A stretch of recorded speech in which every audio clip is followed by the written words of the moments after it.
Second company to be analyzed, SOBI, or Swedish Orphan Biovitrum.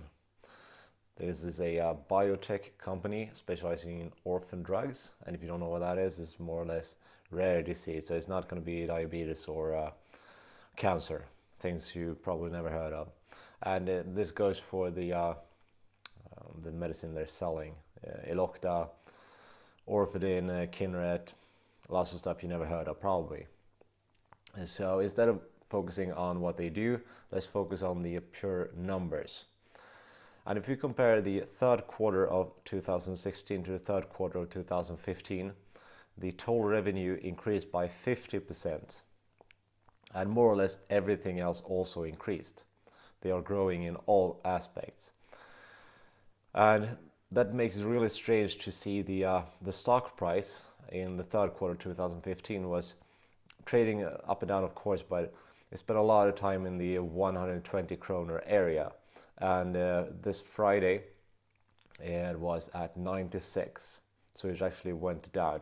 And this is not just SOBI, it's basically the entire industry. If you look at Novo Nordisk, everything goes down. And a part of this is the risk with the United States and all of that.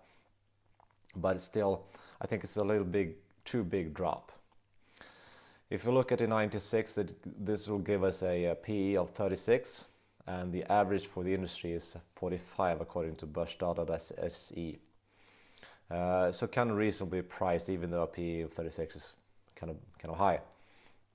So if you look at the risk of this, of course the price of medicine or the product they're selling, and especially in the United States, it could go down because it's kind of expensive, and that would hit the bottom line. But that's a risk you will have to take. There's always a risk. The price could go down.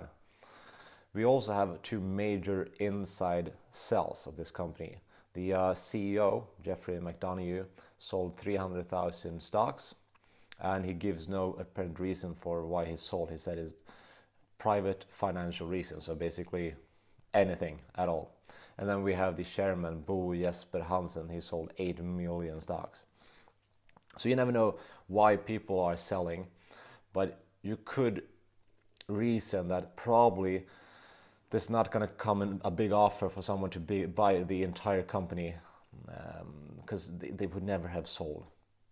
There's nothing really super big gonna happen, and it looks like, looking at the levels they sold, they made a really good sell. But we don't really know why they sold, and we will never know. Also, the risk of this one, it's been going down for almost a year now. It's been making lower lows for a year. So this is a falling knife, and you never really want to try to catch the falling knife. I would like to see some strength in the stock. If you look at the potential upside, we have Milan Zdradokovic, just appointed head of R&D, research and development, and he spent before this 18 years at Novo Nordisk. So this is a guy, he knows what he's talking about, and I think he will make the right decisions for this company. And as I earlier said, it's growing. The numbers never look so good as it does now, but this is not reflected in the price. I see a potential upside at least 20%, and that's what I need for my entire portfolio, 20%.